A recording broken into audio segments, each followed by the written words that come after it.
Welcome back to Triple KO. If you're looking for instant gratification, you have found it because I am with Maximilian, the detractor of Commander Gaius.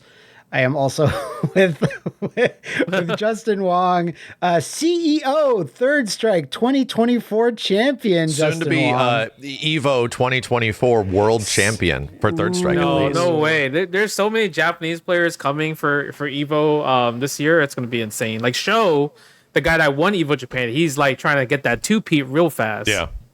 And You just there's have to like bust out the infamous Justin Turtle style.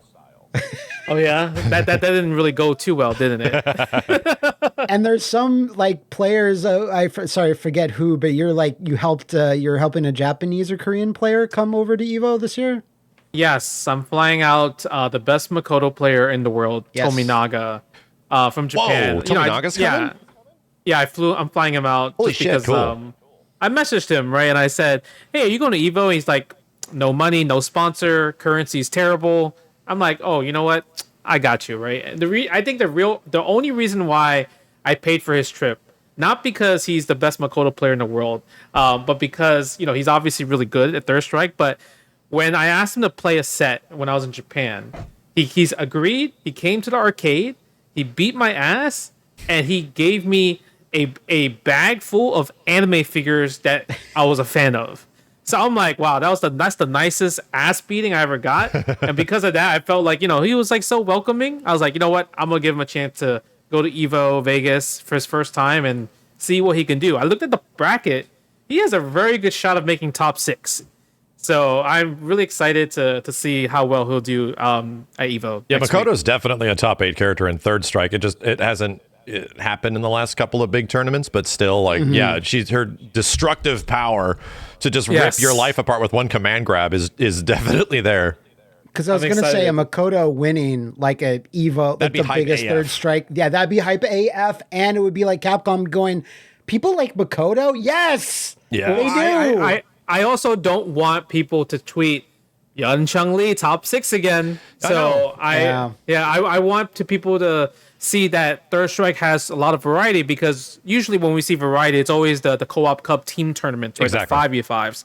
But in singles, obviously Yun and Chung Lee dominated, just like Evo Japan. So Tominaga, if he could make top 6, even just make top 6, not even win the whole thing, you see just like a Makoto player there. I think a lot of people will get very hype and probably cheer for Tominaga just because it's not Yun and Chung Lee. Yeah, and I think we're competing with these games, these older games that are like figured out, right? And the top 8s are usually solidified when you have prize pools that are this bigger than most events have ever been. Marvel 3 is like the best example of that, where I was losing my shit and Iron Fist player was in top 8 for Marvel 3. I was like, chat, this is crazy. He didn't get very far, but it was like, bro, no, this is so nuts for this game. So I think that's the same thing for Third Strike, where it's just like, yeah, obviously like Dudley and Makoto are super good characters, but Yoon and Chun are on an echelon even above Ken that is like, I even wish for Ken's to show up in top 8. That's how much the game's been figured out. I yearn for Ken's. That's the crazy part. Cheering for Ken to be in a Third Strike final sounds stupid, but to be real, like when you come down to like push and shove, that Yoon and Chun just dominate a lot of that space. So yeah, a character like Makoto, who's obviously one of the best characters in the game, suddenly being like top 3 or something, that person will be champion of Earth if they make it that far. Champion of Earth. I'm looking forward to that. So speaking of tournaments, Justin, you were at CEO, and then you went to South Korea for World Cyber Games. It was Cyber Games. It was a team event of Team USA versus Team Korea versus Team Japan. The funniest part was they flew me out as the streamer, right? Because they wanted me to play against the Korea streamer and the Japanese streamer. So that was like the exhibition match aspect. So I was just in Korea just for that one match. And to be honest, I just can't say no to go to Korea just because I love Korea so much, the culture. But overall, I mean, this was a really great event, not because I had a blast, but more of just like USA dominated against Korea and Japan. Yeah. Team USA won. Punk literally destroyed everybody and carried the team all the way to victory. And because of that, I mean, a lot of people are kind of saying like, damn, is this the year that USA finally wins a Street Fighter Evo? because the last time that was like 2008 with John Choi. That was the last time that USA won in a Street Fighter at EVO. That long ago. Yep. Wait a minute. So what would have Choi have won in 08? Because it was either like 3S or Super Turbo. He won Super Turbo. He won ST, okay. And he won CVS2 that same year. So he won 2 EVOs back to like in 1 year against Onuki in ST and Boss in CVS2. Best fireballs in Street Fighter history. John Choi. Yep. 100%.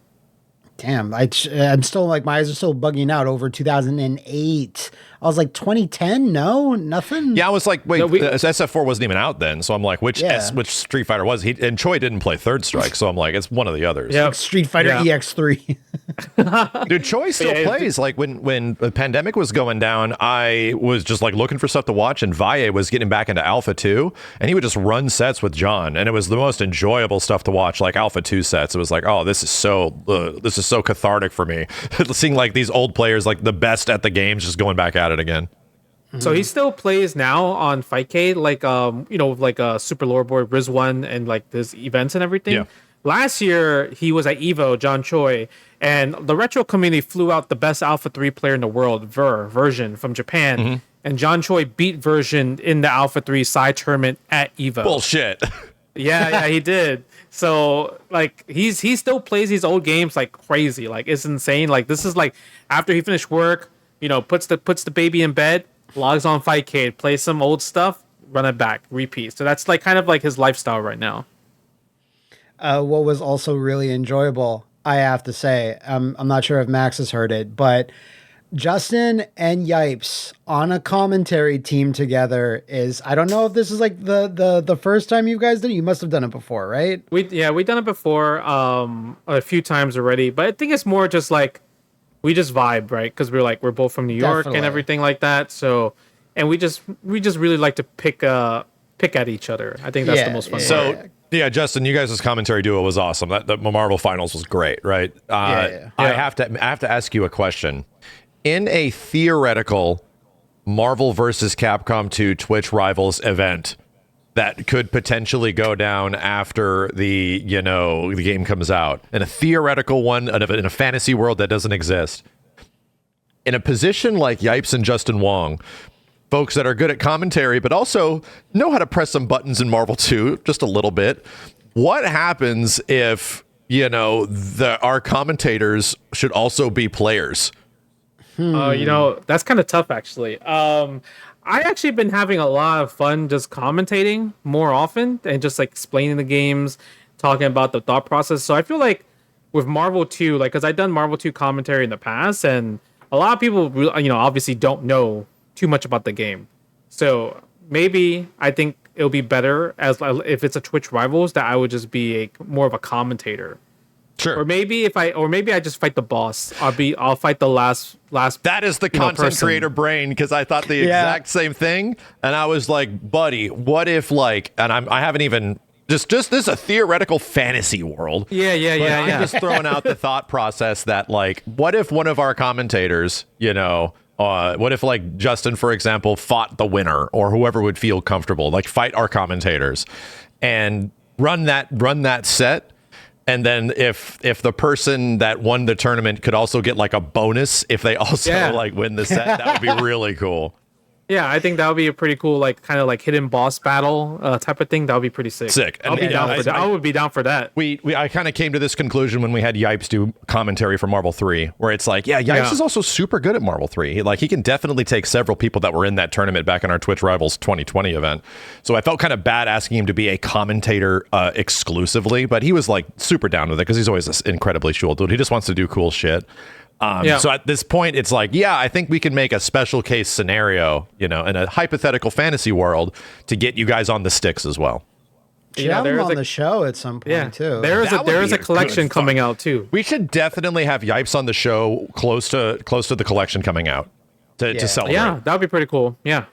But then we tell him that, but then we don't talk about Marvel at all. We talk about like Jankyard games. Yeah, we talk about Guys the whole time. Evil zone. Yeah, we just say, God bless the ring. God bless the ring. God bless the ring. God bless the ring. Him being put out of his comfort zone a little bit is watching the Def Jam Fight for New York CEO, like top 8, and him having played it a little bit, but he doesn't know all the tech. Neither do I. Have you seen high level Def Jam Fight for New York, Max? Because it's been at CEO historically. It has. Yes, and to be honest, I got lucky. When I played Def Jam playthrough on my end, I had like the #1 Def Jam dude in my chat giving me tech tips. And I was like, oh, so this is where this game goes. Holy crap. Because I thought I saw a little bit of it, but the amount of just dashing, like whiff canceling, somehow people are like, and I think only some characters can do that. I don't know if like because all the characters get different styles and shit, like weird different, like kickboxer, wrestler, like all this kind of stuff. And it really depends on which style you pick. And this was like the most unhinged tournament because they let all the banned characters be played. Snoop Dogg is like playable, Snoop Dogg and Suspect and Carmen Electra. Carmen Electra's like the best character. Yeah, she's stupid fast. Speaking of rivals, Bless, my rival Bless is in the game, and he's not banned. So I never seen those characters played at a high level, and I was like, this is crazy. The only thing wrong with that top 8 is that when the other commentator Ringe, thank you. He's telling Yipes that, there's fatalities in this game where you can throw people into like off a building and stuff. Yes. And he tells him you can throw people into a subway train, like Mortal Kombat style. And Yipes gets really, really excited. They both get really excited and they get so close to it happening. And then in the last match of grand finals, someone gets thrown into it, but the feed cuts to the players' reactions before it happens. No. And they don't get to see it. They didn't even know it really happened because they're watching their monitors. And I was like, no, you can see it happening though, and everyone in the chat's like, "Oh, they just cut away." No one's to blame. This is why I think in a lot of those situations that bugs me as well. Let the cinematic super rock, brother. Like in most of those games, they want to cut to pop-off feed as quickly as possible. Yeah. And to me, I think there needs to be either like a picture-in-picture or a double feed, right? Or like you have a game over here and over here, so at least you get a good idea of what it looks like, and then you can pull the. I hate that shit, dude. I hate that, like, we want pop-offs. We want big moments, and I get it, but it also is, like, fucked up in case something really cool happens. Yeah, the only thing I could say is that the start of the animation is the same animation that happens when you throw someone off the roof. Yeah. It's just that the end result is different. It's like the camera looking at the characters they're getting run over by a train versus the camera that follows you when you fall out the window. But the starting combo that happens is the same, so I can understand someone that's like just watching it casually going, we've seen this before, and cuts away. It's like Dragon Ball FighterZ, how they had those crazy dramatic finishers that were like prerequisite based and all this insane shit, and then you cut away from that, which happens like once in a blue moon, and all of a sudden, we got to go back to the feed. Now there's just confusion, I haven't watched those in a long time. I don't even think I've seen like any ones that are added post launch. Or imagine that happening in a top 8, dude. The fucking audience would be losing their minds, and for some reason, we're looking at the players. I mean, we get that we get that Mortal Kombat all the time. They just hit rematch every time they finish him. Boom, boom, boom. Yeah, but Mortal Kombat's kind of different because we've seen the Mortal Kombat stuff too much and it's too easy to get. While a subway finisher and a dramatic finisher in Dragon Ball are actually rare, especially in tournament. Because the subway is especially like you have to be in a specific spot to it. You have to be close to it. You have to have blazing. It all has to come together. And like in the entire top 8, like an hour of footage or more, it maybe happens the actual cinematic finishers happen maybe twice. I think maybe 3 times, but that was really hype. I watched. I don't know, Justin. Did you see the first to 15 in Marvel 3? Did you see that? Well, Justin, did you see that first to 15? It's on YouTube. It's on YouTube. Is it on Tampa Never Sleeps? Yeah, it's on Tampa Never Sleeps. It's on a couple of really good players. You should watch it. I should try to watch it one time. But legit though, that was really exciting. Like when it was 10 to 10, I was like, holy shit. It was crazy because I rewatched it like the other day and I'm like, man, it's a 51-minute video. Like I don't know if I have it in me to watch it. I got shit to do. So I started watching it and I'm like, damn, it ended already? Like that's kind of like it was how a I fast felt as was like fuck set, dude. yeah, it was a really fast set, but for the fact that it's 51 minutes, you don't realize 50 minutes pass when you're watching like a first to 15, especially a back and forth set. It was like really fun. Who was IDOM using again? He was using Dante Dormammu Strange. Okay, so it's kind of an interesting team. It isn't like a Zero May Cry or like a Morrigan Shell or something. So you have obviously an interesting team, and he has an interesting team. That's why it went so quick. Where it's like, dude, we're just seeing new different things all the time. Yeah, that's why I think it went like a really good like pace, and it was different, right? It's like you said, it's not the high meta Shell. Sure. So did you have like any other experiences from either event? Because you have a lot of news stories as well this week. But if anything else cool happened at either CEO or World Cyber Games. Oh, cool CEO news. And I don't know how important this is for you guys, but CEO is getting the F out of Daytona next year. I mean, it's very big. I'm really happy just because you could tell when Jabali announced it, like he started like tearing up, like at the. Like in the ring, because he's gone like through some shit being at Daytona. Yeah, he's been waiting to announce this because he couldn't get out the contract with like the Ocean Center. So the fact that he's finally free from Daytona, and then like pretty much like everyone's like reaction to like, oh man, I can't wait to go back to CEO next year and everything. Yeah. And it's right next to Super Nintendo Land as well too. Like that's super crazy. close to the theme parks. Like you can turn this into a vacation, which is exactly what I'm doing next year. I'm going to go back to CEO next year. Nice. I think so too. Now that it's next to Super Nintendo Land, and that's the thing. Like Orlando was the hook, right? When it was at the Wyndham all those years before, I found myself even going back to those spots in Orlando unknowingly, like in October, and like CEO Taku was happening. I'm like, oh shit. But still, it's like, that's like a destination spot. You're just around all the theme parks and shit, and that new crazy ass resort. It's probably going to be more expensive for sure, but all things considered, I think the venue value is probably going to be much higher. I think it was, I think it's like $250 a night. It's pretty pricey. Yeah. Yeah, pretty pricey. But I mean, I think that's with the discount code, but we'll see. Hopefully, like whenever they announced it, like it will be at least maybe $199. I think that would be a good draw, but $250 to close to $300. I mean, man, that's more expensive than going to Evo at that point. So we'll see. It looks real nice, though. It is very other nice. currencies too. It looks like a Bahamas sort of like resort, It's a huge resort, beach stage from Tekken. Like, hey, we might as well just jump into that next. Let's jump down a bit because some people were like, "Is this a mistake? Did someone biff it?" That IGN released a 10-minute long, really in-depth breakdown on Lydia.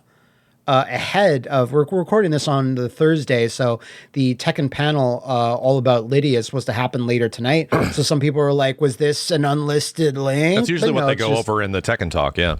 Yeah. So, but it just seems like no, IGN just has early access to play it. So I watched a bit of this and like, holy shit. Is it a technical in-depth? Because I'm not sure. I think IGN had a breakdown on Eddie. I didn't watch it, but this was a really good breakdown, like 10 minutes of just every individual new move, just how all her stances like get activated, and like one of her new costumes where she's just wearing a nice suit jacket and jeans. I was like, that's nice and refreshing because she's having fun, but she's also at work. Yeah. Which I always like in a costume. Like in addition to her regular Tekken 7 default where the gi is pulled down, which always looks fucking sick. Whenever you see fan art of like Makoto or other characters that just have half the gi down and like their like training outfit underneath, that looks super, super cool. But still we're not at the Tekken panel, hasn't happened. Still no date on her, but it has to be next week? I feel like it has to be next week. Evo's next week. Maybe I feel like Playboy Evo. I think that would be a smart move. Yeah. Because like they just announced Marvel Collection is going to be Playboy at Evo. So all these moves need something. You need to do something to get the people there. City of the Wolves is playable to the general public for the first time. So to say, I think Takeda is also going to be playable at MK1. They just announced that. Yeah, Takeda is playable at Evo. And they also announced that like a week later at Comic-Con, they're going to have a panel for MK1 about the future of Mortal Kombat 1. That sounds interesting. It's like, hell yeah, dude.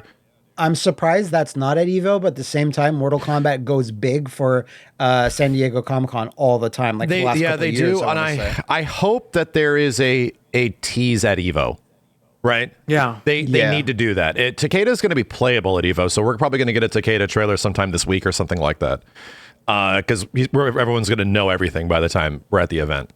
So if there's a spot that, you can make MK1 look mad appealing to the hardcore audience, which is obviously where the game is sort of lacking a little bit, then, maybe that would be it.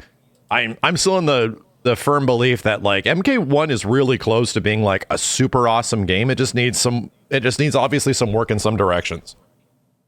Me and Matt are you're the Mortal Kombat. You're the Mortal Kombat 1 guy, Max. That's I know you guys have barely. I know, and most people dropped off, and I don't blame you. I stuck around for a lot longer than many did, and I keep going back, and I'm just like not super intrigued by the new stuff, but I see where it's going, and it's like, okay, this can be really cool, but it's like they're deliberately chaining themselves to the wall, where it's like, but you just let it rip, dude. Just let the game rip. Like, specifically, like there's an opportunity for them just to like let fun go. Let's just have fun. But they're not doing it. They're like almost being reserved in season 1, where it's like, okay, some stuff is fun, but then they keep taking away fun when it's too fun. And it's like, no, this is an assist game, dude. You got to let this shit rip. And that's my biggest gripe with it right now, is that I hope they let shit rip in season 2.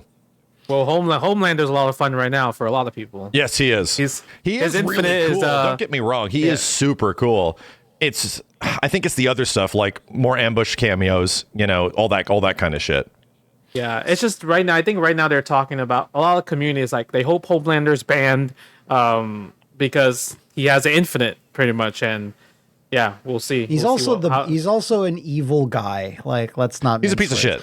He's a piece of shit. He's a shithead Superman.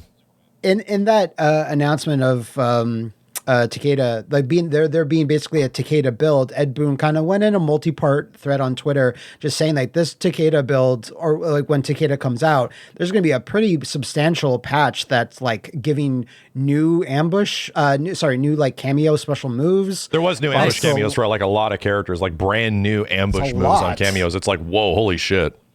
Because it rated highly in the poll that he had like a few weeks back, where it's like new characters and cameos was like the number one thing people wanted, but ambushes I think were like second or third. Yes. So they're going hard in on that, but it's like I think I mentioned this last time. It's just like whatever the San Diego Comic-Con show is, I hope it's not just like here's new DLC characters. I hope there's like we start talking about Mortal Kombat 1 Ultimate now. Yeah. Or something that kind of says this is a new refresh, because I don't know about you guys. I've been thinking about this for a while and I've seen this comments. I don't know if this is even logistically possible. Can you offer a mode that says no cameos? Just because I always see this complaint on threads where it's like, I hate the cameo system. It's not what I want for Mortal Kombat. Can you please make it like an optional mode where I can just do 1v1s?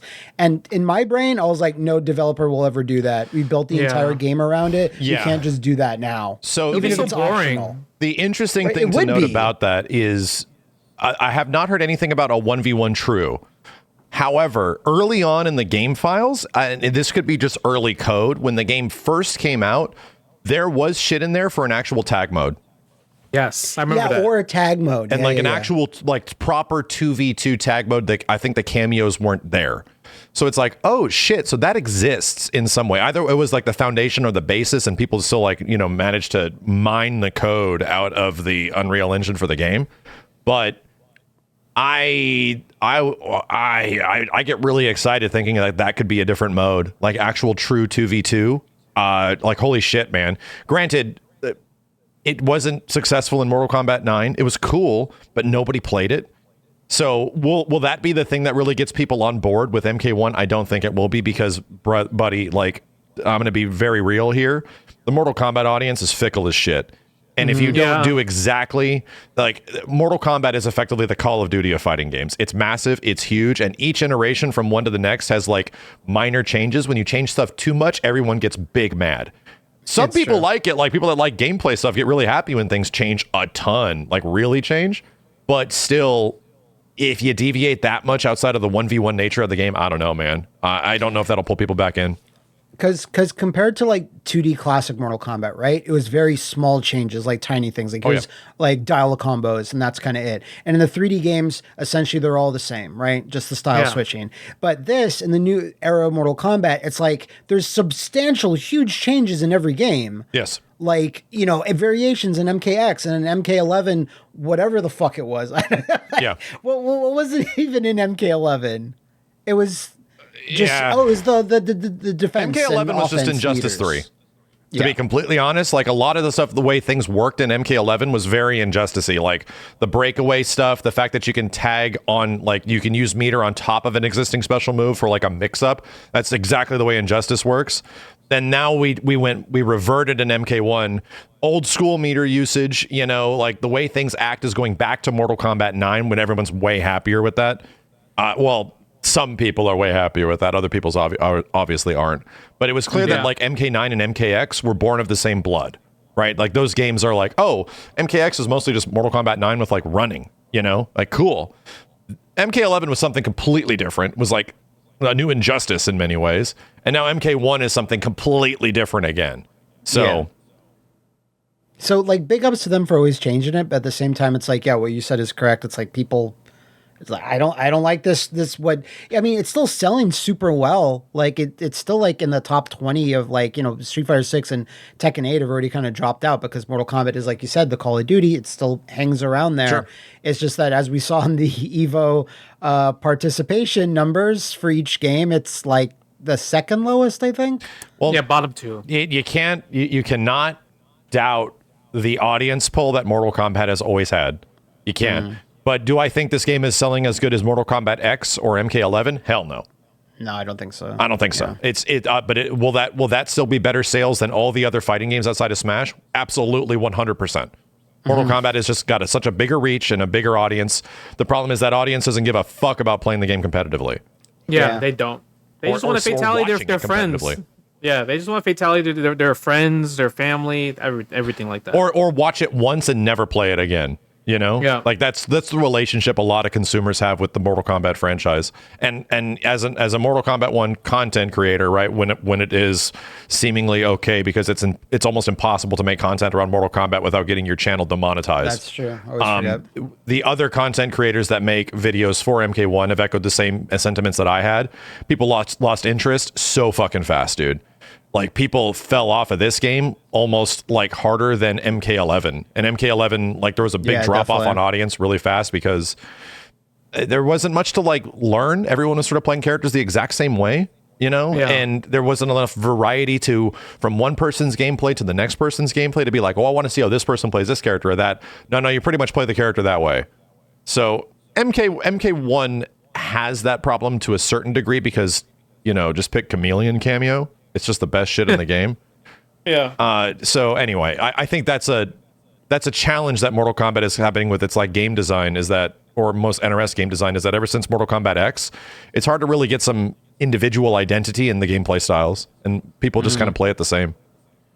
I think they could turn their fortunes if they add creative fatalities. I think that would good idea. Be the best idea I've ever had. Yeah, create a character and create a fatality.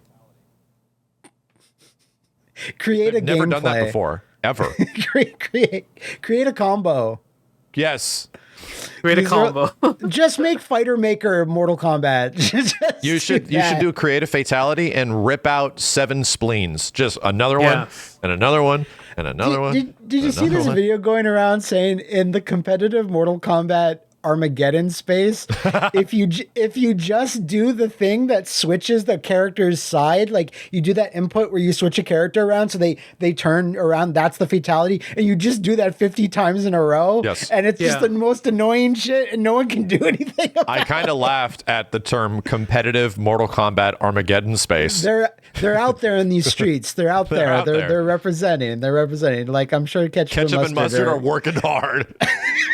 So let's jump to the new game that was kind of announced not too long ago, Bleach Rebirth of Souls.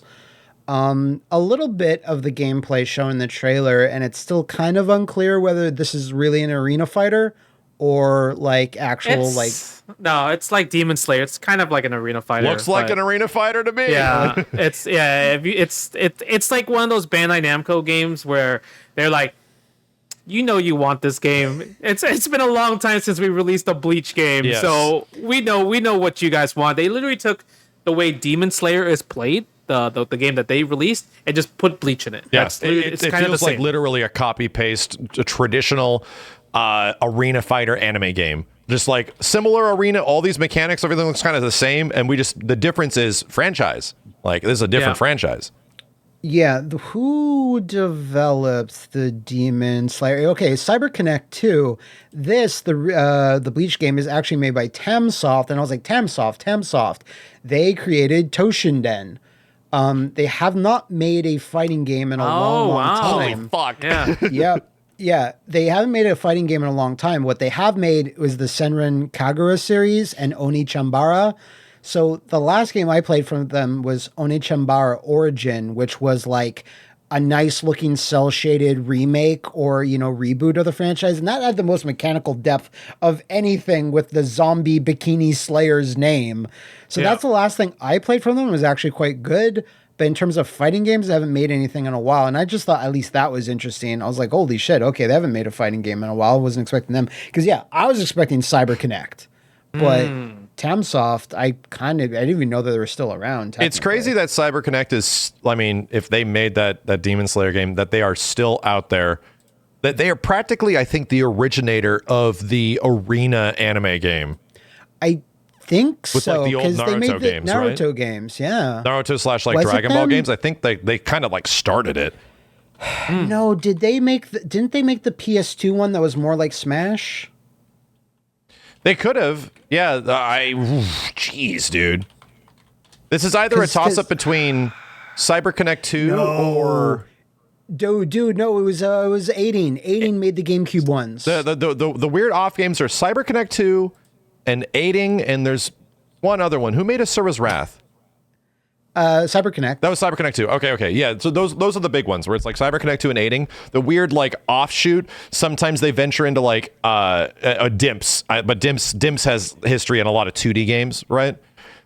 Yeah. They venture off into these like weird other franchises every once in a while. Even Arxis has done this with that. There was Hunter Overture. What's that? Overture. No. There was another anime game that came out a few years ago, like 3 or 4 years ago. That was like an arena anime game. Arxis made it. My Hero. I know what you're talking about. Not My Hero. Academia? There's My Hero. It's a Shonen Jump one, right? Jump Force. It's Jump Force. It's got like anime girls that like their transformation has crazy like bikinis. They're super revealing. Senran Kagura. No. It's like a big anime. People in the comments are screaming because they know probably exactly what you're talking about. There's a white costume and a girl with like a slight like red hair, and her fucking mega bikini is black and red. God damn it, dude! It's a fighting game. Oh no, I don't know. I was RGBY. I don't know, bro. No, Jesus Christ! No. Everybody in the comments is losing their shit right now. Anyway, like you're about to say the chat. Arxis also puts out these kind of games. They put out one like a few years ago.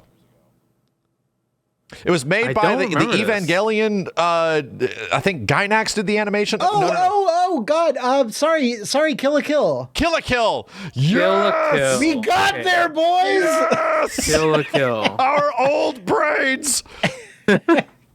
Because that game actually did look quite hype for a little bit, but then like it kind of just a lot of arena fighters kind of went away. Yeah. Even when it's made by Arc System Works, it is what it is. It's just like it's the problem with those games inherently is that it favors one character. It favors one player play styles.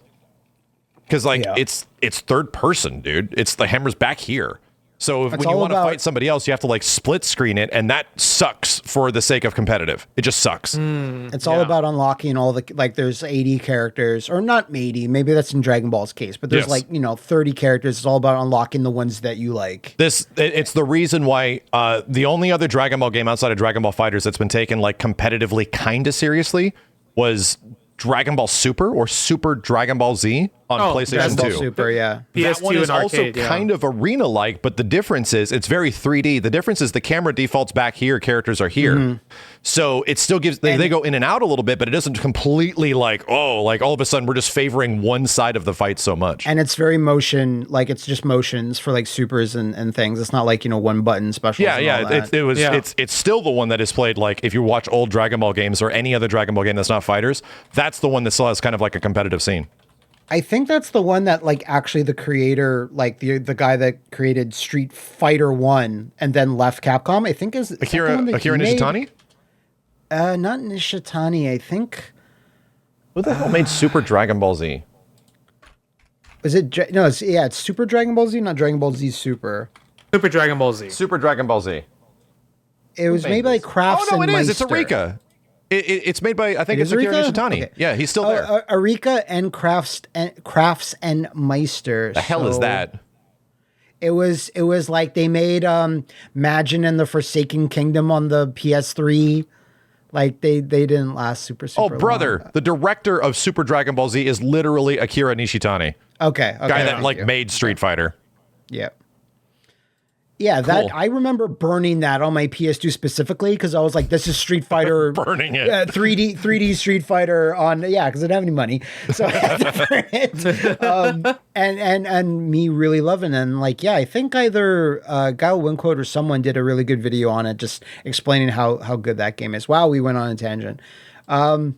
So yeah, Bleach Rebirth of Souls, like there's been a bunch of fighting games for Bleach, like 2D ones as well. Even remember there being a Wii one that was actually pretty cool. 3DS games, yeah. Yeah. The 3DS one is the best one. So excited to see if that looks cool, because like I like Bleach enough. At least it's an anime I fucking know, I mean, I'm gonna buy it just for the fan service. Yeah, for Which kind of fan service, Justin? What kind? Oh, no, just like doing Bankais, Shikais, that kind of fan service. Gotcha. Are we talking early 2000s fan service or the general fan service? No, I'm trying to see these cutscenes because I love the cutscenes. Okay. Gotcha. Yeah, it's like the Dragon Ball Z dramatic battle. That's fan service. Yeah, exactly. Like High School of the Dead fan service. No, not that. Oh, you want to? No, I'm not trying to see the assets jiggle like that. I just want to see the fights. Yeah. I want to see Ichigo's assets jiggle. So, the other kind of big thing announced was for 2XKO, the game that stole our name, kind of. So Braum is the new character that they announced, and I was like, me knowing nothing about this universe, sure. I was like, that's a fucking cool ass dude. He? Yeah, and that's why Max made a nightmare fuel thumbnail for his video. I actually love that thumbnail. I was like, oh damn, that's a nice thumbnail. I don't want Max and me mixing. I don't think that's. I made one of our editors a thumbnail artist, Jorge, because he's so good at graphic design stuff. I'm like, dude, can you just do this? I'll just pay you more. He's like, yes. So highly defensive character, cool gimmicks. Big shield is just the whole thing of this guy, and then it's just like, but here's these cute little guys that he throws at you too for a ranged option. Yeah, Poros. Am I gonna get into League of Legends? Oh no, you're not. No, don't worry, you'll be fine. No. But I'm intrigued every time I see a character. There hasn't been one character where I'm like, oh, they're just lame. I will not admire them in some way, either from visual design or their moveset. There's something always interesting going on. They've been cooking. I feel like ever since like the first 4 characters, and then they announced Alawi, the characters like now Braun, they just have been cooking with creativity. It looks so well, like the personality of the characters. Mm-hmm. Like when I was watching this Braun, I was watching this Braum trailer, and I'm like, so this guy, he literally has auto guard, and the fact that my man has auto guard and you can call your assist during auto guard, like gross. It's insane. I have never heard where you could have, because when I think about auto guard, I'm thinking about like Kyo, like like the special moves, but there's no follow up afterwards. The fact that you could do a follow up with it, it's just insane. It's just so creative. I love it, the direction on this one. The direction and the facial animation when he does his ultimate on the character that he's hitting, and the characters are making these crazy faces. I was like, that looks better than anything Arxis has done. Just in that little moment of like, Arxis does a great job on it. Obviously, when people have like the crazy level 3s, Yeah. But this was just like one step above, where it's like, oh, the amount of care done on this animation, just these little like fuzzy guys hitting into the character and their facial expressions, like, damn, this looks amazing. I completely I'll still agree. always lament the first version of the game having that more painterly style to the textures or the graphical overlays on them, but still, like, these trailers, super in depth. Everyone that's presenting the game, that worked on the game, they're doing a super good job, and crystal clear, always 4K footage. We're still struggling a little bit with SNK, just uploading videos that are not quite up there, but they're making strides. So yeah, I think this was a really cool dude. But we're still assuming this game's going to launch with like a tiny roster. Yeah. Yeah, like, and even next year is the supposed release date. It's still general 2025. So Yeah, and then- I do not predict anything over, and this is actual release, not a beta, right? I do not predict over 10 characters. I think 10 characters is like the maximum. I was thinking like 10 to 12. I was saying 12. Yeah, because the alpha labs, or like the first session where people can actually play from home, I think that's coming soon as well too. Yes. So if they're already like releasing like an alpha, that means like at least they're halfway done, right? In terms of like wanting to release it possibly. Yeah, so there's some interesting stuff there, because me and Justin, we can't talk about everything we saw and every character we saw like a year ago, but Ilaoi was definitely in there in an early state, and it was like some ideas were present. We got to try her and stuff like that. The interesting thing to note is that, unless I completely forgot, Braum was not there. Braum was not there. Yeah, he wasn't even in conceptual alpha form yet. Yeah, Braum was definitely not there. We saw Ilaoi, like you said, but Braum, nah, he was definitely not there. Yeah, there were some other concepts that we can't really talk about of characters that might or might not show up in the game, but the interesting thing was that, like, yeah, Braum was nowhere present, no gameplay stuff, nothing to mess around with, so he just kind of seemingly showed up out of nowhere, where it's like, whoa, I don't remember this guy. What the heck is going on? That's fun. I mean, he's going to be playable at EVO, so that's pretty awesome. So I'm really excited to try him out. Okay. I did see this, me not knowing. I'll defer to the League of Legends expert Max, because he did that one video where you looked at a bunch of the characters. But that's more than me, and I don't know if that's more than Justin. But I did see a thing where someone's saying, like, I am a little disappointed right now that everyone they're picking are humanoids.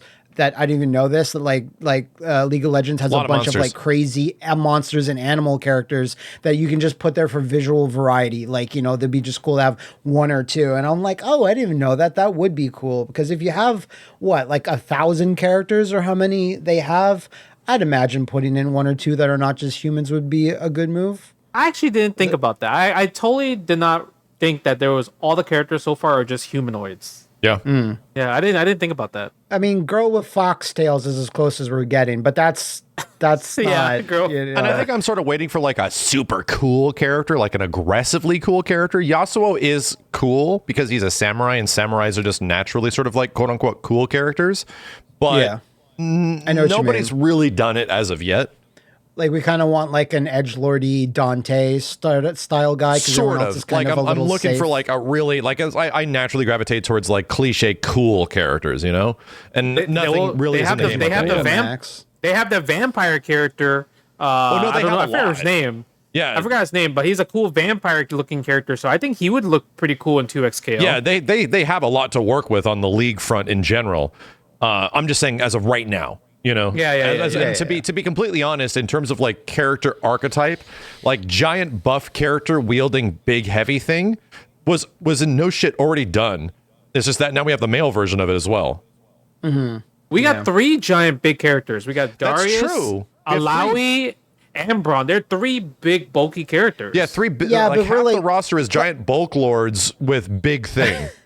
No, I'm talking even bigger, like Potemkin or that stupid demon guy from Samurai Showdown, the big red one. Yeah. Like, I want a character that like takes up half the screen. Yeah, I want a Sentinel. Yeah, I agree. I think that's wonderful variety. Yeah.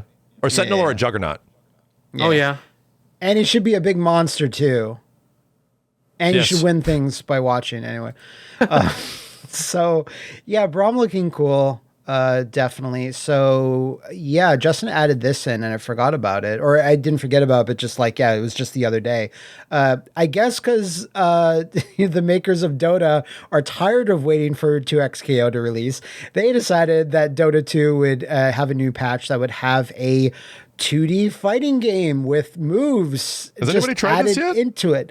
I have not, because I still don't know what Dota is, Max. I don't either. I have not downloaded it, but I watched like videos of it, and I'm like, oh, this is like literally 10 frame per second. It looks like an old school Flash game. It's weird looking. Super old school. Yeah, super but old there's school. tech in it apparently already. I'm actually curious, like what its mechanical depth is. Did they do anything interesting mechanics, or is it just like every other 2D clone that has a focus attack and like old school Street Fighter? It being called Sleet Fighter 2 Immortal Combat is very like what do I want to say? April Fool's like coded, So it's like, here's a fun thing that we can just do. I want to say, didn't Warframe have something like this? Warframe like had a 2D fighting game for a little bit or something, and no one? Okay, cool. The closest you get from me is playing Flash fighting games on Newgrounds or CartoonNetwork.com. That's the closest you get from me. Yeah. That's where Justin's real competitive edge comes in with the Flash games. But yeah, it looks pretty neat. You guys take it away. New tech for Cable discovered in Marvel versus Capcom. Bro, that guard break tech is gross. So Justin, explain how that's working, because I've thought of that in the past. I'm pretty sure everybody has, where it's like, yeah, if you catch them on a high Hyper Viper and then let their guard run out on the fall, that doesn't naturally work. It's the DHC that fucks it up, right? So it's not a guard break. It's an unblockable. And what happens is, this tech is already known, but just not known for Cable. We didn't know Cable could do it.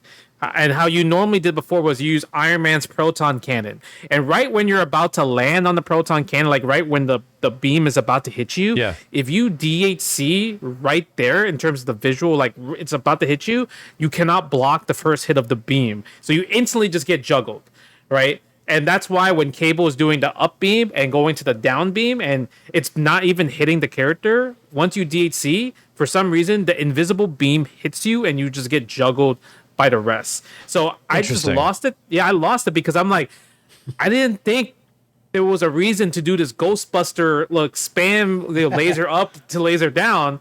And the fact that this guy, and I don't even know how long he's been playing Marvel 2. He's just like the new guy that I've been following in terms of just this dude's been combos. Finding crazy tech for Marvel 2. Yeah, crazy tech, crazy combos. Like, he's like a genius, and I'm just like in love. Every time I see him post something new, I'm like, yep, locked in. I saw a couple of his videos. We talked about it before. Some of them were utilizing like the Bison on screen glitch, which prevents like pushback and from combos and stuff, that allows for different combos to happen. But Bison is like back there. It like messes with some aspect of the game where, either blocks or hit stun doesn't move the character as much. So you get a lot weirder combos.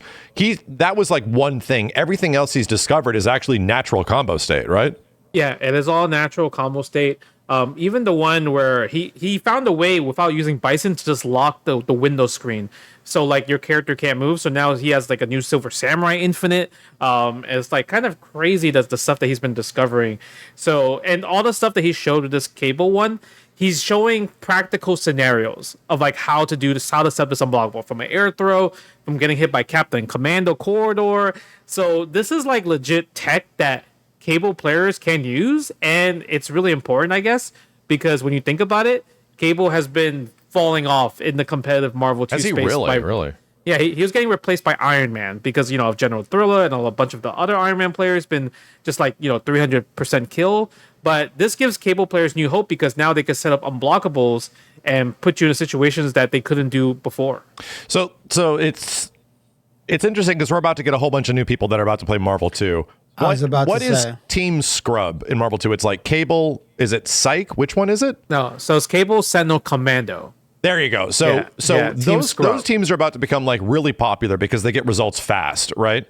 So this stuff definitely applies to those characters. Like, it makes Team Scrub even like way better. But still, asking people to do all that precise timing is not going to be easy. One of the best ways to tell people, like, how do I play Marvel 2? It doesn't make any sense. I don't really land like big combos. Like, well, you don't really. It's kind of hard to do that. Instead, you just call assist into a juggle state and shoot them with a fucking laser, and that'll get you really far. Yeah, call anti-assist. But what I really appreciate that this cable tech is more of just like, okay, so this applies to every beam super. So that means you could probably set this up with Ryu, Shinku, Hadouken super.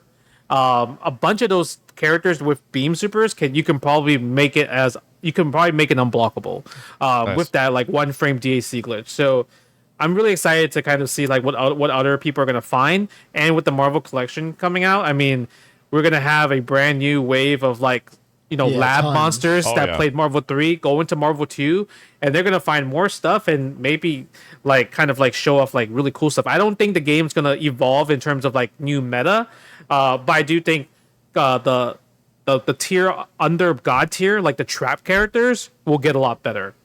So it's an interesting thing because and my mentality is still locked in this way of thinking based on the history of Marvel 2, where like what is good in the game was figured out and decided kind of really fast. And in the second year, it sort of just stayed that way, where people never really gravitated to the other stuff to discover shit. And then you get like Magus Old over the past like 4 or 5 years, people that actually put time into the weird characters start finding some dirt. And I appreciate you doing this over the years and hustling the shit out of people with shitty characters, quote unquote. But that's the thing, is that there just hasn't been a lot of dedication to it because the scene is respectively small, and the people that showed up to play Marvel 2 again kind of just went back to their old traditional teams, the MSPs, the MSSs, and they just ripped. They just will destroy fucking everything because they are really good. I'm saying if we get more people like this Japanese dude and people that are new jumping into the game that are like, well, I wonder how this shit actually works. I think this is like the best opportunity for MVC to kind of expand, to be like, whoa, now we're going to get a lot more eyes and a lot more people finding some weird shit. Yeah, I'm really excited for that. Because it goes back to like when a game's getting tested, right? I tested games for years. That when you get the game out in the world and it's finally out, like you have millions more people playing, potentially thousands at least, millions at most. So like a game that's been around for so long, like yes, publishers, if you release your old games and make it an attractive proposition, value-wise, game-wise, you're gonna get people like reinvigorating everything on it, like. And this is the best example of like all those games are coming back. And it's just like, I don't know why, I get frustrated why WB doesn't release all these fighting games that they still have under their banner because they bought a bunch of Midway. SNK has made strides in that thing, but they still have all these old KOFs, all these old Fatal Furies. They're just kind of like stuck on PS2 collections and stuff. If you do it and you make it a good value proposition, you're going to get people discovering new tech. You're going to get people sharing stuff. You're going to be talking about your games. So it's an interesting proposition because, Justin, as your example, you got a lot of experience in learning other characters because you were winning money doing it, right? Like that was how you were getting a lot of your value at tournaments, was like taking money from people by beating their top tier teams. That could Editor, please splice in the picture of Justin with the money in the car. Literally, people would not money match. Like, I'll get jealous because everyone's money matching like the other top players, but they don't want to money match me. So I'm like, all right, how can I get the money matches to roll? Because literally, these people are winning more money than me winning the tournament. Sure, at this point. So that's the interesting thing is that MVC2 as a game as a whole has not largely had like an online community that is easily accessible. Even 08 MVC2 respectively did not have a massive online community. It was mostly just big Marvel 2 heads playing the same top tier shit all the time. Yeah. What I'm saying is that if we get a game like MVC2 that has the exploration to like fuck with lower tiers and really get the time to like put time in to fighting the better characters, which is what some people did, like you and Magus Old and a lot of these guys with these low tier teams to really figure stuff out. Rom Nito with all the crazy Nash stuff that he did. That the ability to get access to even play your shitty team against good teams just wasn't that much ever. No, you're not wrong. I mean, the the best example of like somebody else doing it, like besides myself, is VDO. VDO is like the known guy with Rogue Colossus Ken. Before COVID, there was a Marvel vs. Capcom 2 like major tournament in New York, and he put Sanford Kelly in losers bracket in winners semis. So that's against a Santhrax. So it's possible. It's definitely super possible. And that's Rogue the thing Colossus is that like if we get the opportunity, and the toughest part for like VDO is that he is already ingrained in the community, is had the chance to fight all these good players and figure it out and go to events. People just don't have that ability. What if we gave people that ability? And you obviously can't give people the ability to fly and go everywhere, but you can give them the opportunity to fight a whole bunch of people and really explore their teams without the stress of like, oh, I have to win this tournament, so I have to use a good team, So what I'm trying to say is we're about to get that. We're about to get a whole bunch of people that can literally just grind and play whatever the hell they want. They're going to go against good teams, bad teams, best teams. Like, they're just going to get the ability to figure out the synergy of their team, because a lot of people just didn't get that opportunity in the past. It's going to be really fun. I'm really excited, just because with good rollback, if possible lobbies, just like everyone playing the Marvel 2. Oh my god, it's gonna be crazy fun. Shit's gonna get figured out. We definitely got to do like a video series highlighting like where me and you, we just get together and show people some of like the weird characters and what they can do, like the Juggernaut glitch and all this kind of stuff. Like other characters that aren't specifically like MSP type stuff, where it's like, hey, there's some really cool stuff to mess around with here. Do you think they keep the glitches though? Bro, they have to get rid of things like the Ruby Heart glitch. They have to get rid of things like the Gambit glitch. Like, these are actually game breaking. So if that stuff, you would think that they know about like the really bad game breaking stuff. Even Venom has a weird one that I don't think is super practical, but still it's there. Yeah. I think you get rid of glitches that fuck the game up, that almost require like a board restart. Like, you have to. Okay. Yeah, I was wondering because like the Xbox 360 PS3 version, they took away those glitches. The one glitch they didn't take away, but you can't use it online anyway, because you know how like there's the first attack glitch where you hold the assist button. And it comes out frame one. Frame one. So that works offline on PS3 360, but online you can't switch your character during the versus menu. So that glitch is deactivated automatically. So interestingly, I talked to somebody that was an ex-Digital Eclipse guy, then they're the ones that sort of made MVC2. They had the source code for it, right? Long story short, the Gambit glitch was not manually fixed. By the process of them just taking the code from the Dreamcast version and making the PS3 360 port, some things just work differently, and naturally some glitches just got fixed. So it's like, that doesn't work anymore. Cool. Nice. But a lot of other shit happened, like Cable Zero Frame Hyper Viper happened and shit. But they told me that like there was no way for them to go individually and like look at everything and make those adjustments. It's just they got lucky during the port, and it's like, oh, well, the game breaking glitches don't work anymore. Cool. Okay. Just happened. So the other nice thing about like everything you guys are saying about people getting more hands-on with it and it just being accessible, this isn't a cross your fingers and hope this works situation like when a new Darkstalkers comes out. Oh man, I hope people buy this.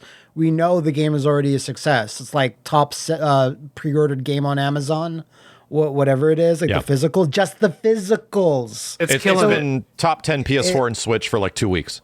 Yeah, so it's super exciting. It's not like, oh God, please let Darkstalkers get a W, please, for once. No, it's already like in the bag. Like, it's gonna sell well more than So super, super cool that still stuff is being found, and that's just like, the collection isn't even out. So I wanted to talk about this because I'm not sure, Max, if you've talked about it. Just Harada going in deep on the concept of character favoritism and how so many people go on social media and say, why do you hate this character? Why don't you put the character I like in it? And him going in that really, really in-depth thread saying there is 1,000 reasons why, we choose the characters we do. We don't take pitches from fans because we are liable to get like, maybe even legal ramifications or fans bugging us saying, well, you took my idea. That was my idea. So we just we don't really listen to fan requests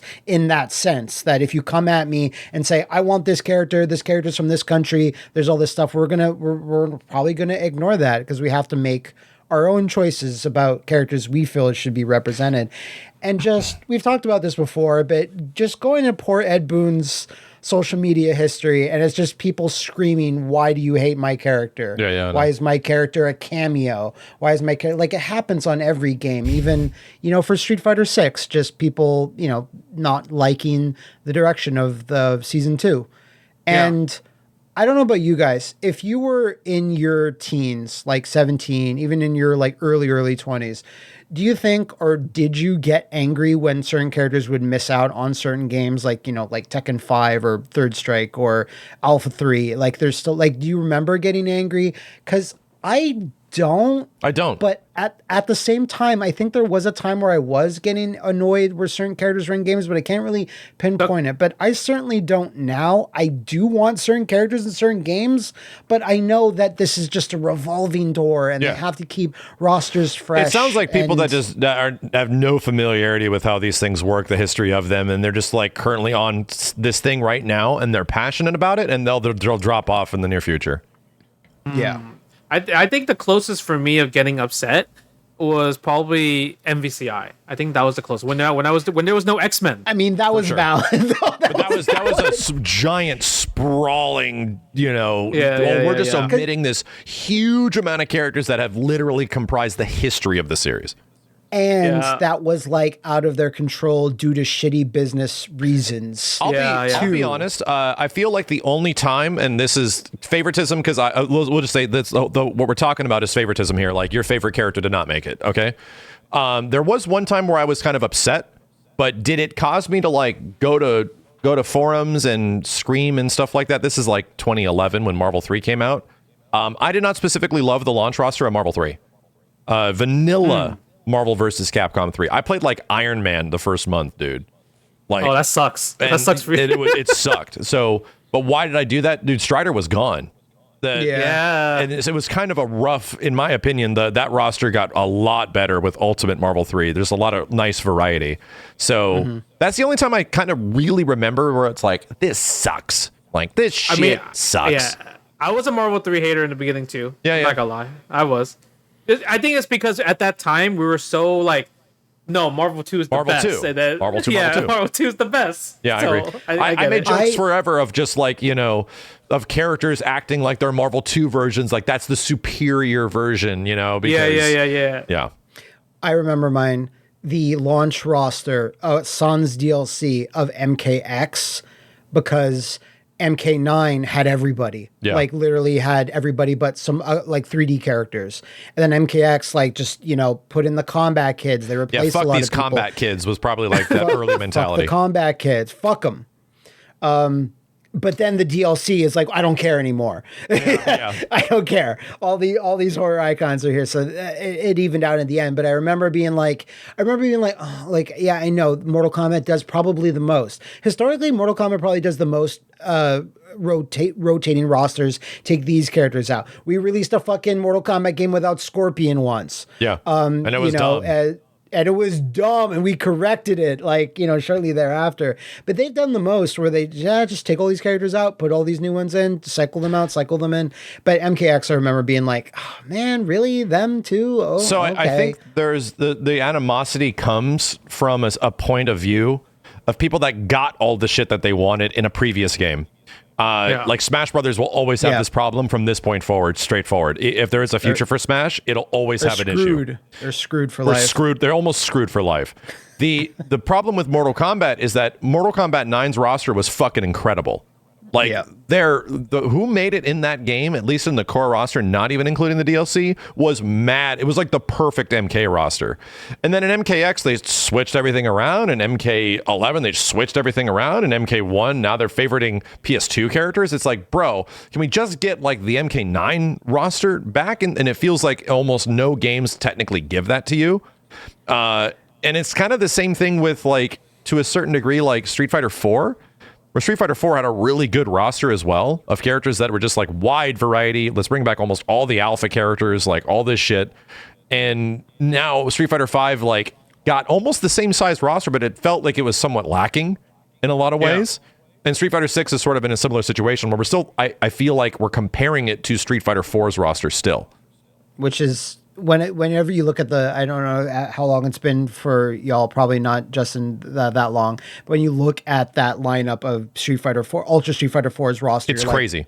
It's the GOAT. It's the GOAT. Like in terms, there's one character I think we might have talked about this before. I'm like, I just feel bad because for a completionist angle, Sodom is the one character. It's always been Sodom. Has never returned since Alpha. Every other Alpha character returned, but him. But to be real, if there was a character that you could have omitted from the Alpha games, it was probably Sodom. It's to be completely honest.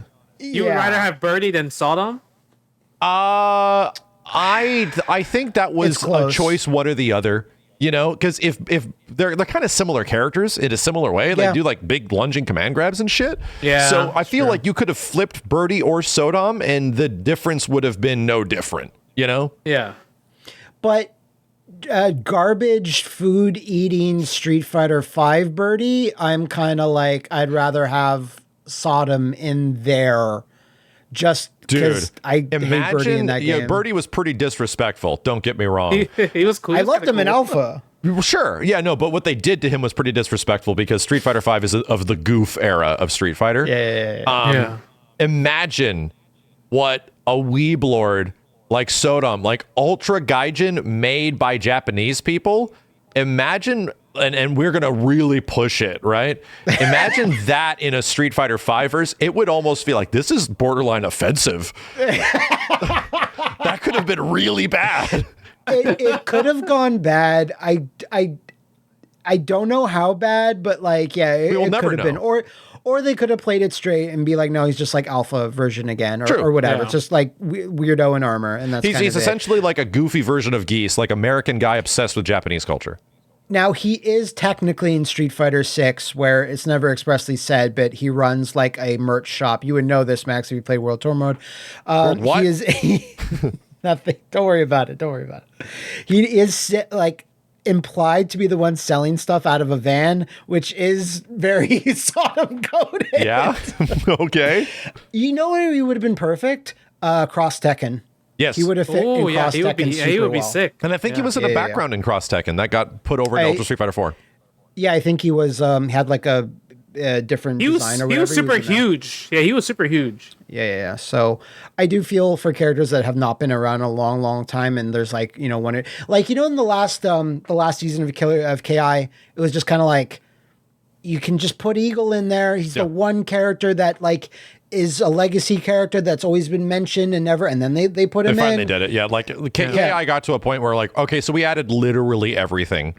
Yes, we added the Ultra Tech CEO. Yeah, we put in characters that have only been mentioned and turned them into actual characters along with a bunch of new characters. Like they pretty much run the gamut on all of KI lore and turn them into functioning fighters. So it's like, well, they did it. Like they pretty much put everything you could ever imagine.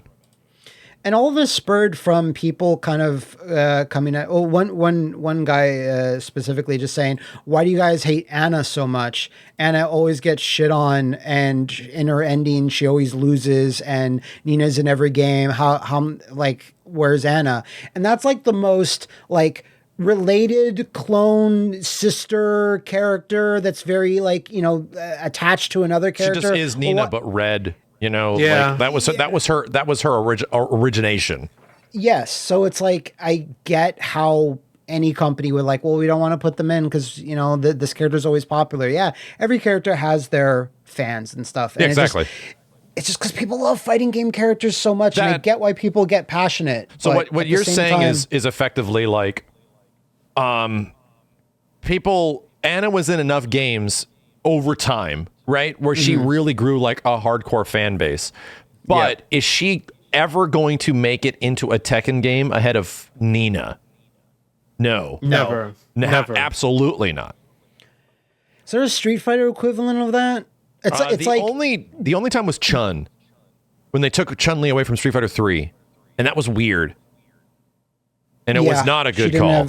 She didn't have like a character that played, like there was no new generation replacement for her because Yin and Yang were like completely complete different. Character betrayal. Like let's just okay. So the new character, like the clone, Ken is in the game, but not Ryu.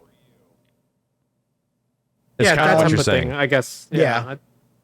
I don't know. But I mean, there's a versus game where Ken was in it, not Ryu, right? Nope. Wasn't there? No, Ken was not in Marvel's Capcom 1. Yep. But Ryu can. Okay, that was. But Ryu can transform into a Ken Ryu's palette. always taken priority. Forgot about that. But yeah, like it's still an interesting. I like Harada. No one is killing it on social media with him with his breakdowns and just explaining everything. Invaluable information, dude. Yeah, no, it's like I don't think we've reached an age where someone is that forthcoming with this information and has like, that much experience and that much tenure to be able to release that information. Him essentially saying he had to make a Splinter Cell at Bandai Namco to keep the Tekken project going is fucking crazy.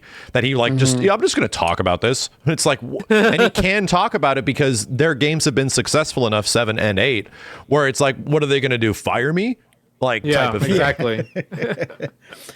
But even then, it's engaging the fan base, right? There's not really a downside to it, like long term and everything. So, I always look forward to when he actually has one of these big long breakdowns. I have to give a shout out to JM Crofts and GuileWinQuote's video to see who can out obscure each other with Street Fighter secret / Easter eggs. Did you guys see this video? I didn't. Did they talk about the Coke can? They talk about a variety of things. I watched it. I don't think the Coke can is mentioned, but what is mentioned is the TurboGrafx version of Street Fighter 1 Fighting Street has a secret ending where Ryu gets on a plane and then gets off the plane and waves to a bunch of press that are like interviewing Ryu. It's only in this version. Yeah, he's making the face. For audio only listeners, Max is making a face like, what the fuck are you talking about? So this is only in this home port of the game where it has like a secret ending that was never in the arcade version of Street Fighter 1. And I didn't know that. Pretty weird. I didn't know that either, yeah.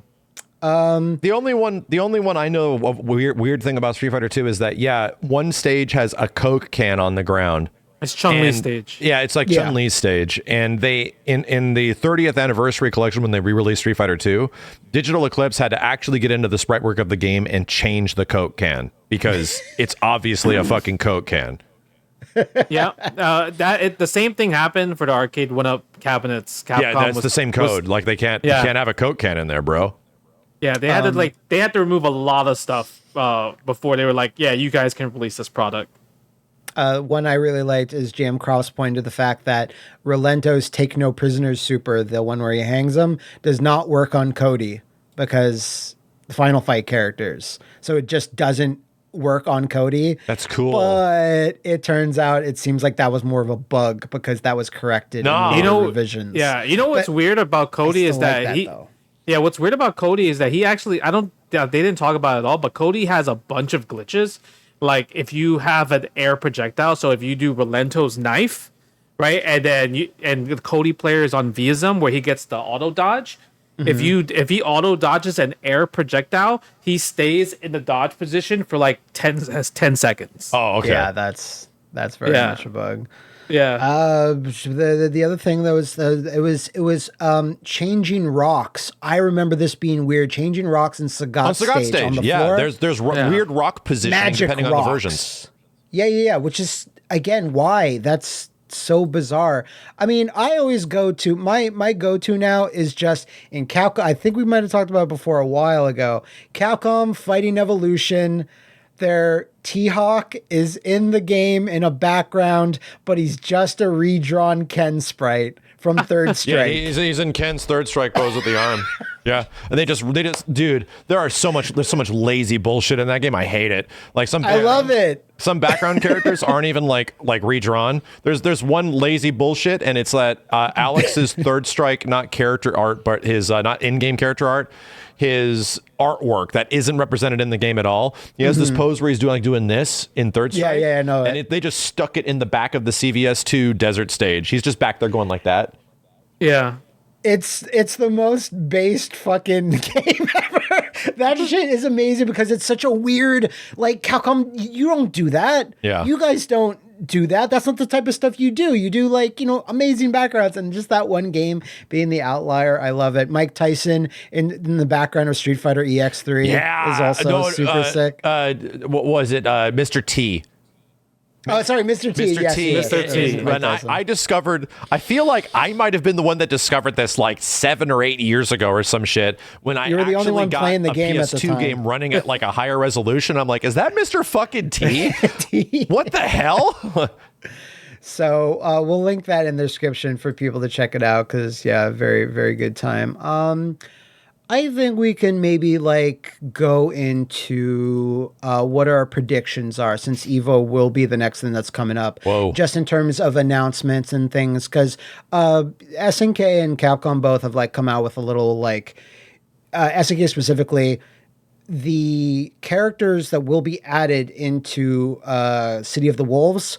One choice at least will make people go, what? And the last time this was said was when Capcom said, our season 2 characters will make you say, what are you doing? Wait, City of the Wolves or KOF 15? Sorry, City of the Wolves. What the? I didn't hear that. I heard that they were going to talk about, like, they had a panel at Evo, and they were going to talk about the future of, like, KOF 15 and what that big update is going to be comprised of. But they also said City of the Wolves characters? Yeah, they said there's going to be returning characters that you know, Bro. and there will be characters also that will make you go, wah. So I have a prediction for this. Okay. I'm just saying it's going to be a what, but it can't be like, it's not going to be fucking Scorpion. So it's going to be an Art of Fighting character. Okay. I think that's a lock. I am going to throw out Mega Brain 1,000 gift sub sort of prediction. I will shit a live chicken if Ken is in City of the Wolves. It won't be an egg. It'll be like an actual, like, grown, mature chicken. That is incredible, first of all. Second of all, I'm going to take that prediction and move it over to KOF 15. I think there's going to be a crossover character there for sure. I think that's almost a guaranteed. I think that's what we're all expecting. 15's guaranteed. I won't shit a chicken for that, but I will craft a live chicken from my fiber of being, and it will just be here if Ken is added to City of the Wolves. I'm gonna think of a Metal Slug character in City of the Wolves. Interesting. Not a bad call. Yeah, you know why? Because they've been pushing Metal Slug the last that's true few titles. Like there was like 3 games that just came out.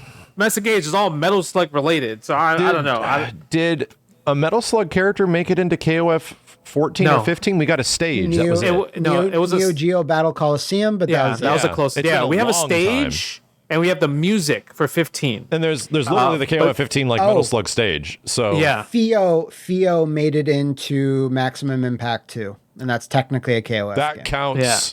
That counts. That counts. Some people say that counts. Yeah. I would say that's a very good likelihood of just like KOF finally reaching into the Metal Slug space and actually having, like the chick or whatever her name is, I forget, that the girl with the hat, Eri. Yeah. So for Street Fighter 6, I assume you have to have something. It's Terry. I assume a gameplay snippet of Terry. Yeah, like it's a gameplay trailer for Terry, the same way that we got like a gameplay teaser trailer for Bison. If they just gave us like the full ass, like, here's cinematic Terry from story mode.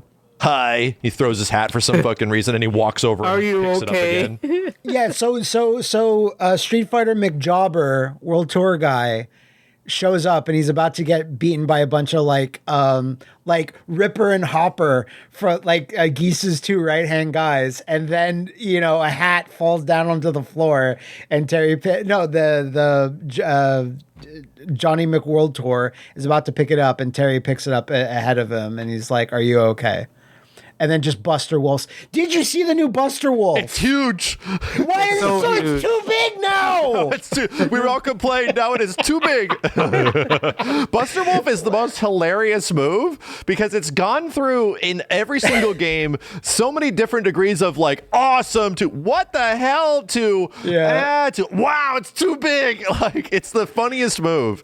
And they purposely called it out, and the SNK said, like, no, we have taken people's criticisms under advisement. We have altered Buster Wolf further due to Maximilian. Buster Wolf, and it's gonna blow out the side of your TV. The world. It's gonna be a dramatic finish from fucking DBZ Fighters now. It's gonna Terry's Buster Wolf is gonna knock Snoop Dogg into a train. It's gonna affect other games.